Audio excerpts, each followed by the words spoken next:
What a lovely evening. I'm here and I'm KP. And I'm Sophia. Welcome to the Nightly from Hatch, a slumber party for pop culture lovers. Yes! That's so it. That is it. That is it as heck, huh? Wait. The that is it theory. No, that is it. Wait. That's our let them. Mm-hmm. That is it. How are you, KP? Good. I was in a movie zone these latest days, just kind of catching up on some classics. Oh, fun. Did you watch any good movies? Regardless of if they're good or not, I'm just trying to hit them. Which ones? Like Braveheart. Got it. Never seen. Like kind of that style old. Like that's what I'm trying to kind of get into. But I did also just watch The Descendants with George Clooney and Shailene Woodley. Yes. That's fine. I forget if I've seen that, but I'm aware of it. Yeah, that's good. That's fine. I thought that was okay. So amazing. That's fine to me. That's fine. Okay. So that's just and I'm hitting some really crazy documentaries because I feel like I've watched just a few documentaries that I'm sure have 20 total viewers. Yeah. I'm just in a weird section of Prime Video where this is just people's sort of thesis videos are coming across my desk. Yeah. This is someone screen recording themselves showing us a Prezi. Yeah. I just watched this woman who was I grew up on a commune and I'm going back to see what's going on. Okay. And I was like, okay. What was going on? They're just sort of living in peace out in the woods still. That's literally amazing. I know. I've watched too many cult docs where I'm so convinced it's going to turn into some scary and the leader had 12 wives. And this one she was no, he was cool. The vibes were good. Okay, love that. The vibes were actually kind of good. Yeah. So that's what I've been pop culture loving. Okay. Lovering. I'm trying to think of what I've been pop culture loving. I read a bunch of books. I loved this book called The 10-Year Affair. So good. Okay. I read a bunch of books about infidelity, basically. One was really good. The other one was also good, but not as good as The 10-Year Affair. So I read that, and then I read something called Seduction Theory, novel, not nonfiction. Okay. And then I read a book called Dream State. That was really good, but also had some I did have some issues with it, but I did enjoy it as well. Mm-hmm. And yeah, I'm trying to think if I've been watching anything. I don't really think so. Other than I really haven't been watching much, but I was reading a lot. Great. Yeah. Sometimes it's just not I really think sometimes it's a cycle where it's this is a book season and then there's a TV season and then there's a movie season. Yeah, and I'm always open to a book season. I love a book season. Yeah. I welcome it with open arms, actually. Yeah. I think I told you, but I heard that this sci-fi book had a bunch of awards and I was you know what, this sounds fun for a book club. I was guys, I've heard such great things, we're all gonna read this, kind of really cast a wide net, and now we're reading it and it's bad. Crap. And now my reputation is in the gutter. Everyone thinks I just pick bad books or something, you know? I mean, okay, it's embarrassing, but it's also I haven't read it. Well, and yeah, you it's not my fault. Really don't know if the thing about reading book reviews too is it's they're all good. When you go on Goodreads or whatever, it's no matter what the book, it's a bunch of extremely positive reviews. So totally. But this one had Hugo and Nebula award winning. So I just something odd is going on. Or maybe at the end it'll all turn around and it'll all make sense and it'll be the perfect book. Maybe. Who knows?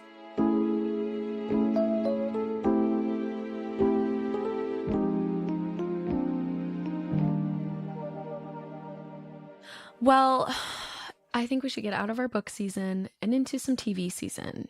Oh my God. Because tonight we're headed to the Hatch Pillow Fort's library where we can fall deep into some rabbit holes. Thank God. Completely thank God. So I think we share a really common interest. So I'm bringing it to the table today so we can get in deep and see if there's any holes in what we're missing. Yes. And that common interest is the TV show Survivor, one of our longest running television shows. Yes.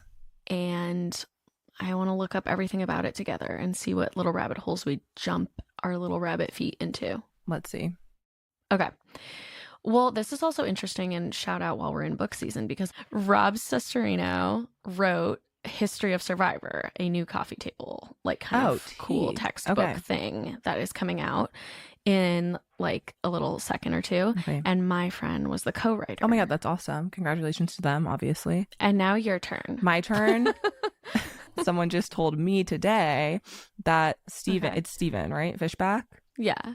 Wrote a novel that is like obviously like inspired by Survivor and is coming out also imminently. I don't know exactly when it's maybe it's out even, but who the hell knows? Okay. But yeah, he wrote a novel that's like about a reality competition show on an island. So ooh. Okay. Yeah.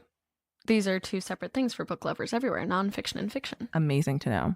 Well, let's get into the history of Survivor, the TV show. If you don't know, I mean, that would be really wild to me. We talk about it all the time. Yeah, if you just somehow don't know what it is a reality television show where like 18-ish, sometimes more, sometimes less, but usually 18 survivors go to an island and stay there for, and this varies too, but about 30 days. Yes. And throughout the course of those 30 days, you must vote each other out. Mm-hmm. You must compete in challenges.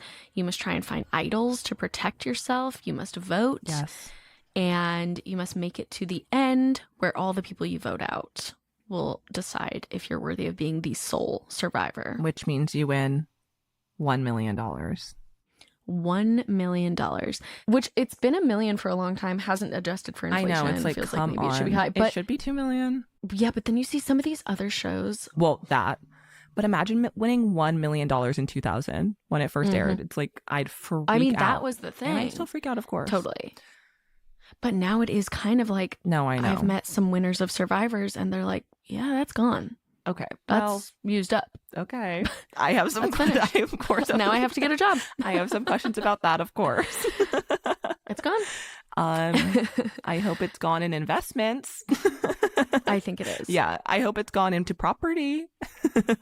Liquid or whatever that is, assets. Liquid gold. Liquid gold. No, but I think what you were going to say, which is also true, is that sometimes now there's shows where they're like, and you win like $10,000 and you're like, for psychological torture. They're just being fully psychological tortured for like months. Yeah. And they're like, and you would win 20K. And you're like, and it's split between 5 people for some reason. So good luck, players. Totally. I know. So I will say Survivor at least is holding down $1 million because I think a lot of places have gone less. It is really interesting. I know. I think most of them are less. In Britain, is it true you can't give money to show winners? Let me look this up. No way. In the UK. You know, one thing about Survivor that makes me really sad is that Jeff, I think, made Sia stop doing the Sia Award. I know. Which is basically, of course, the beautiful songwriter and singer Sia used to award her favorite contestants with like up to like at least $100,000, and then they made her stop doing it, which freaking sucks. It is wild because the Sia Award used to be like just randomly the singer Sia who she liked best, who like caught her eye, who deserved more money. And she would give it to multiple people sometimes too. And it was cool because it was like kind of a miscongeniality thing, which a lot of other shows have, where it's like, yeah, you didn't win the ultimate thing, but you won our hearts. Your game was very interesting, the fan favorite. Like it's just it was a nice prize to give, and that was 10,000 ish. She would give up to like $100,000. Well, when she was getting the chandelier money, when she had when times were good, when she had that chandelier money. Yeah, when the chandelier money was rich, sure, but now she's got snowman money. So much money. She must, but we haven't gotten a hit in the last 2 years. We gotta be reasonable. Wait, what did you find out about the Brits? So it's just like it's a tough, weird gray area here because so many of their shows are on like BBC, and BBC is a public broadcasting network, so that money is like technically taxpayer money. So like you can't really like sort of do that. Crap. Yeah, so, you can't. Yeah, so then you kind of can get around it by being like, well, and then also it has to be, you can only give away money if it's like ensured fairness, clarity, and no misleading promotions, which in America we love to do all of those things, I think. So there's no like gambling. They just have like some strict advertising standards authority. So they tend to just not do it. So that's why in RuPaul's UK, they give away like those little buttons, the repeater badges. Wait, what is that? Oh, okay. So sounds like, first of all, we need to get Sia over to the UK BTW. Keep going. Please, she can give as much money as she wants. Yeah, so like usually in America, if you win a challenge on RuPaul, you win like a $2,500 cash prize or something. But in this, if you win anything, you get a little pin for your lapel, and it's a repeater badge, and it's just supposed to be worth nothing. Just you got That's noticed. Pissing me off. Sorry, I thought that it was gonna be like gambling tokens that you could exchange for real money at some point. No, it's not. It's a pin on your. Don't piss me off like that. That's the thing is like then you have they're more stable in the UK where they're just kind of like, oh, we're not expecting money, we're doing it for the love. Sure. Yeah, not it. Okay, so we do give $1 million over here though, and people fight really hard for it. Fight tooth and nail. And it's a kind of whole, I mean, let's get into the rabbit hole of $1 million, because sometimes you can use that storyline to your advantage to try and win votes. I'm thinking recently we had Kenzie. Interesting. Well, I was thinking interesting character Gabler. Oh, how he said he was going to give it all to charity. Well, Gabler said he was going to give it all to charity. He said, because he was a surgeon, I want to say, so he had his own money. Right. And he said, if you give me the $1 million, I am giving every cent of it to charity. And this was kind of a thing where it was like, oh, people might sway the vote. People might vote for him to win because he's going to give all that money away. Yeah. And people caught up with it later just to see if he did. And Gabler's charities, let's say he thought they were charities, but other people were like, I wouldn't have donated there personally. Right. So that was a bit of contention. Right. Right. So that was kind of Gabler's thing where it was like, if you give me the $1 million, I'm giving it all away. And some people like pretend that they are quite strapped for money to like create sort of a story for themselves of like I thought what you were going to say, because I remember this so vividly, remember the season that Kenzie won? Remember that? Okay, I do. She's like a hairdresser. What was her story with the money though? Well, basically everyone else, like they ask you like what you're going to do with the money, and everyone's like, of course I will like donate some of it to charity. And it's like, okay, crap. Yeah. And then then she went and she was like, y'all, I'm paying off my debt.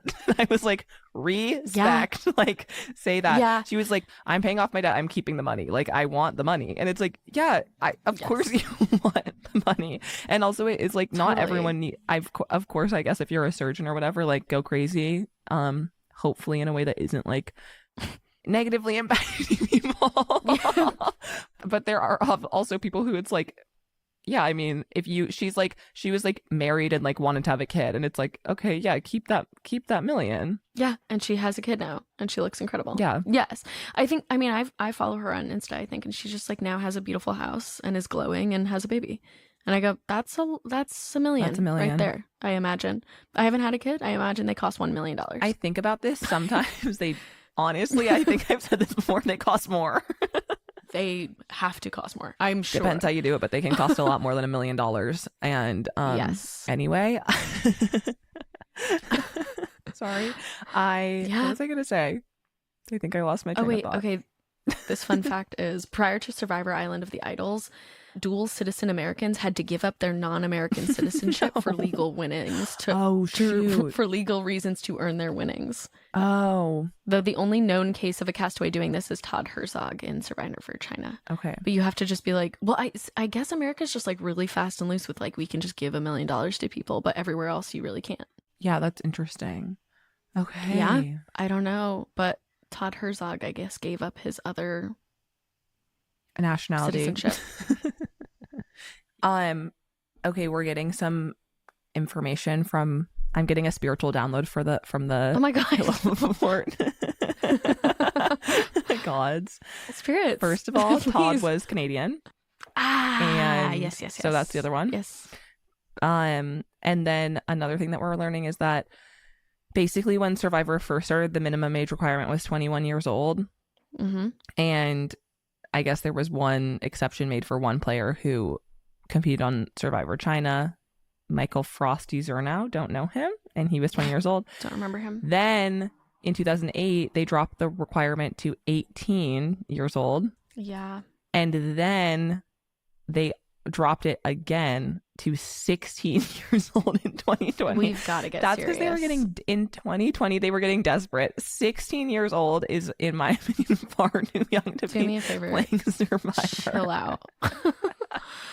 There's no, I mean, I guess we've had 18-year-olds. We haven't had under that. I think the youngest players. The 18. youngest people always get voted out so early, though. Yeah. It's like brutal. Yes. It is. I mean, yeah, the youngest and oldest people often go quickly, but in particular the youngest. And a lot of the time 18. I'll say it's because the youngest people are doing some stupid stuff socially. Totally. Well, and then they're always trying to lie. Like Yes. anyone under, I think, like 23 tries to lie and be like, no, I'm 26. It's like, no, yeah, you're you're not. actually have braces. You're in high school. Yeah, we can see right through you. Yeah. Going on Survivor at 16 would be so scary. No. Thinking about the things I was doing at 16, Survivor should not be one of them. No way. I would be emotionally wrecked. I mean, that much manipulation and like I was already kind of living every day like Survivor, where I thought everyone hated me and I felt like I was going to get voted Exactly. out. Being 16 is Survivor. Yes. We don't need to go. We don't need to go to Fiji. Just constantly thinking you're not in the right group. You don't have the votes Exactly. for things. Exactly. You're completely paranoid. You can't sleep. You're not eating. I'm not eating and I haven't found the idol, so. So help me. I haven't washed my face. My skin is horrible. Yes. Although some people, man, I really don't know that it would be me, but some people, when they go to the island, some people end up looking, absolutely disheveled and crazy. Some people get sexy. Have you noticed they glow? I know some folks get sexy. They get every single day they get sexier. It is so interesting. I don't think that would be me. No, I do not think I can't imagine that would be me. The skin part of it, I'm like, what would be going on my face bacterially? Yeah, because then you're only doing saltwater baths too, so my skin would be so dry. Shoot. Well, I guess maybe it's humid though in Fiji. I'm like, can one of my sponsors airdrop me some Laneige? Yes, if I could just get Guys, I just need a Laneige sleep mask and I will be good to go tomorrow at the competition. Happy to win it for us if I can just get. They should make I guess they do sometimes do the spa treatment. So as you may know, I did a 5-day Survivor game in the woods where we like weren't showering and eating. And what I did think was funny is like we had one reward day where it was like you could win one hot dog to split between two people. Okay. You could win like 2 burgers, whatever. It was like really meager things. And one of them was like outdoor shower and lotion. Yeah. And it was day 2. Yeah, it's like, why would you choose that? And people were like, oh my God, I need this. I was like, I need food. Sorry, I've gone, more than that. I know. Well, in my house. And it's like, I need food way more than I need to shower. I would imagine after 20 days, I could see the spa being a big deal. Of course. That'd be nice. But I also feel like usually when they do the spa rewards, they also get food. Of course. You kind of have to get the food. Yeah, I know. But then they're always like sponsored by like herbal essences. Yes. And you're like, oh, some drying like, it's lotion. So good. Showering with the herbal essences. It's like, yeah. Okay. We've compared to nothing. I do think, she got dragged this latest season, and I really didn't even watch every second of this latest season. I dropped off. But this girl, one of the rewards Jeff brought out on day 8 or 10 or something was like peanut butter chocolate candies with chocolate centers. And everyone was like, oh, and this girl goes, ugh. I know. And Jeff was so mad. Jeff was like truly pissed. He was like, I'm bringing out a reward and you're not interested. And she's like, this just like isn't protein and it's not like it's gonna just have a sugar crash. And everyone thought she was being like ungrateful, whatever. And I go, no, that would be me. That would also be me. And I love a little bell pepper. Could we get me a bell pepper? Literally, first of all. Well, I always think that when they get their food rewards, I'm like, I'm either like, that sounds good or that sounds bad. Sometimes the things they give them sound so bad where it is like, wait, I don't want. Sometimes they give them like a bowl of candy, and I'm like, what about some meat? What about some chomps, y'all? Truly. But then everyone said also that like after that because then that girl got like totally shafted in the edit, and like they didn't really show her that much, and everyone was like, it's because she it's because she won against like the peanut butter cups or whatever. Oh I'm like, I don't know if that's what it is, but can we get real? Well, it's probably not that, but I don't know, because he was quite offended, and I was like, well, it's kind of a detriment, truly. I'm like, my body, if it hasn't had anything, to just eat straight up sugar and then feel like crap the rest of the day and like have a sugar crash and be worse off. I mean, whatever, I'll eat the candy. Yeah. But I do go, I'm allowed to complain. Know that I will find something to complain about. I think this girl's name was Sophie. Am I making that up? I mean, you had a 2 in 18 chance. There was 2 Sophies this cast. And then like, whatever, they literally like never showed her. You come for the king, you best not miss. And she missed. She missed horribly. Like, editors cut her. Yeah. Cut her out. But then the other side that I also would find something to complain about, they go, bourbon burger, like heaviest thing in the world that under regular circumstances would blow my gut. No, that is like diabolical. I know. It's like under the best case scenario. Like, I'm what sick. happened to chicken and rice? Like, come on. Like, I haven't eaten in 5 days. I need like clean protein and vegetables. On a good day, that is like mean to do to me. And they do, like, and then I haven't eaten. It's like the thing where you go somewhere where it's not a food they make. And so like, for example, it's always like pizza, and they make the like this pizza that just like looks bad, obviously, because it's like they don't really make, it's like they're in the middle of nowhere in Fiji, and who made a hot pizza in literally Fiji? It's like, okay, and then people are, it's like literally from like the easy bake oven, and then people are eating it being like, this is so good, and you're like, no way. No way. I don't trust that. Well, that was the history of Survivor. I'm like really mad about the bowl of candy. Sorry. It's like, dear God. Yeah, that was the history of Survivor. That was kind all of of the it. full everything you need to know, which is you have to give up your citizenship, dual citizenship, if you want to win. You have to renounce your native country and really open your palate. Expand your palate. Absolutely. Well, I hope Survivor goes for 50 more seasons. I'll say it. Me too. It's a beautiful show to me, even though I have so much to dive into, and I haven't even seen every ep, and I would consider myself a big fan. Yeah. So there's a lot to get through. There is a lot. But before I get to all that, I think I should sleep. And that's exactly what I'm going to do tonight, because I am getting sleepy. I feel similarly. I think I need to really rest up tonight so that KP and I both can compete on an upcoming season of Survivor. Yeah. So I'll talk to you soon. Good night, KP. Good night, Sophia.